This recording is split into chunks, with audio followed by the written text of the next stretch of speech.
Anonymous is after another Steubenville, Ohio type rape case, except this time it took place in Maryville, Missouri. Now, this alleged rape involved a 17-year-old high school student who allegedly raped a 14-year-old high school student. He was originally charged with a felony and a misdemeanor. However, those charges were dropped, even though he admitted to having sex with her after she had a lot of alcohol.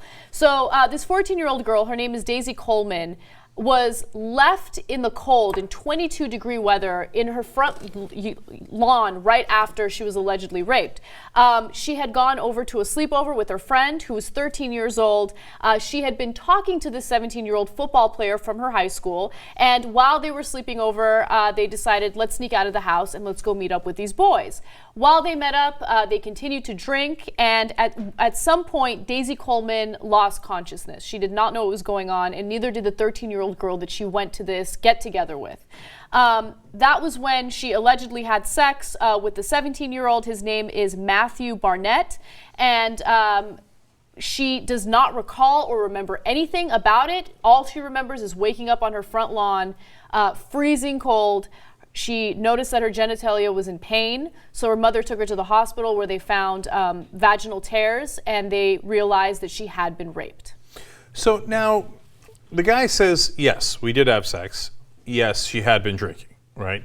Now, when she, all the way, many hours later, when she goes to the hospital, she's a 0.13 alcohol level, indicating that she was had a significant alcohol level many hours ago, of course. She was at the hospital 7 hours after getting to that get-together and drinking. So that's already a 0.13. So we already know that they had the sex, so it's not just a matter of, oh, they think that, her genitalia hurt, et cetera. He admits it, right? Now, this gets all, brushed under the carpet in a way that we're going to explain in a second. But for the people who are going to defend the guy, he's a popular guy, and his family's connected in the area. I know it. What they're going to say, because they've said it in previous cases, is, look, she goes to the party, she gets drunk, she sleeps with the guy, and then later when her parents find out, she feels guilty, and then she says it was rape, right? And that's why they hound her.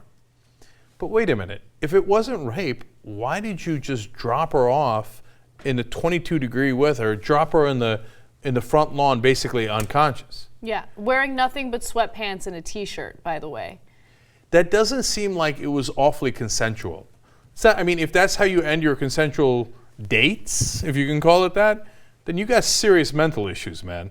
So understand that perspective as we tell you the rest of the story. So initially, prosecutors believed that they had a clear-cut case. They had enough evidence to actually go ahead with the trial. As I mentioned, Matthew Barnett and also a gentleman by the name of Zach were charged. Zach was charged because he was filming it as it was occurring. So there was actually video evidence indicating that this girl was unconscious and she was basically being raped by this guy.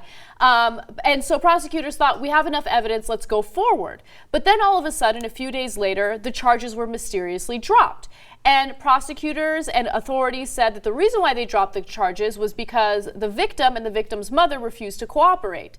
Except the victim and the victim's mother completely deny that, and they are outraged that the charges have been dropped. They wanted to move forward with the case. So one thing to keep in mind that I find fascinating about this, and of course this is what Anonymous is trying to investigate, is that Matthew Barnett's grandfather was a state representative in Missouri. In fact, he was reelected 4 times. He served 4 terms.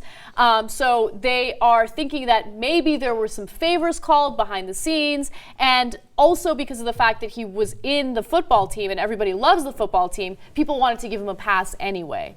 So we've seen this in a number of instances where the victim is victimized again, and then they basically ran her out of town, right? And so and I don't blame the mom. The mom's like, look, I felt like she was in to some degree danger, and she's getting harangued at school nonstop.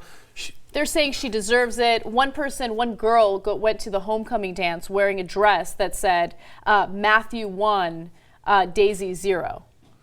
Oh my God. It's just like the most disgusting stuff you can ever imagine. And it's very similar to the Steubenville, Ohio case, because it's blaming the victim, making the victim seem like she's some sort of whore that deserves it, and bullying her to the point where She and her family literally have to move 40 miles away because they can't deal with all the bullying and all the torment. One other super dicey part of this is they move away, and then mysteriously their old house burns down. Yep.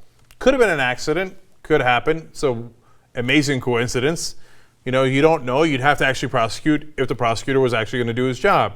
It's an awfully weird thing if the victim saying, no, I don't want to cooperate, when they were the ones, I don't think that seems forward. Really unbelievable that the victim said they didn't want to cooperate. So you really got to wonder what the prosecutor's up to, who all of a sudden pulled this case. Right. So now look, you got to judge it on its merits, and we can't just sit here in the studio and decide what happened. You'd have to know more, but I would want another person looking at that case that wasn't the original prosecutor. Absolutely. And unfortunately, I think the only other person or people will be anonymous, because at this point the authorities they dropped the charges. They don't want to move forward with any type of trial. Anonymous is upset about that, and that's why they released the following statement. We demand an immediate investigation into the handling by local authorities of Daisy's case. Why were the suspects initially arrested and then released? How was video and medical evidence not enough to put one of these football players inside a courtroom? What is the connection of these prosecutors, if any, to Representative Rex Barnett? Most of all, we are wondering, how do the residents of Maryville sleep at night? We have heard Daisy's story far too often. We heard it from Steubenville, Halifax and Uttar Pradesh. In some cases, action meant nothing because it couldn't bring them back. Both Amanda Todd and Retta Parsons, girls not much older than Daisy, took their own lives after the adults, the police and the school system, failed to protect them. If Maryville won't defend these young girls, if the police are too cowardly or corrupt to do their jobs, if justice system has abandoned them, then someone else will have to stand for them. Mayor Jim Fall, your hands are dirty. Maryville.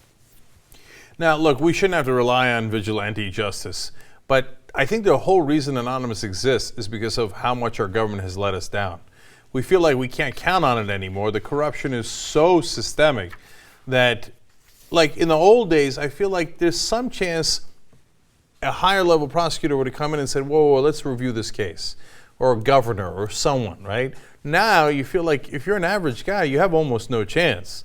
That's why you have groups like Anonymous come around and say, hey, wait a minute, we're going to focus attention on this until all of a sudden the little guy at least has a chance. Yeah, and I agree that it's sad that you have to rely on vigilante justice or vigilante investigation into stories like this and cases like this, but I'm thankful that it exists, because if it wasn't for Anonymous, what happened in Steubenville would have been brushed under the rug and there would be absolutely no justice whatsoever.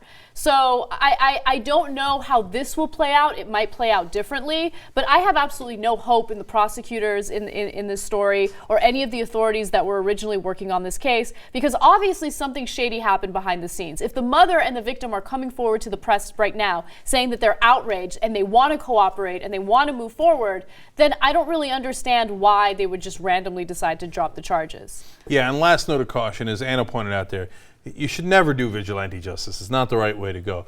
Vigilante investigation is like a weird phenomenon that didn't need to exist before, but now does exist, and thank God, because apparently the government oftentimes, unfortunately, doesn't want to investigate and just wants to move on.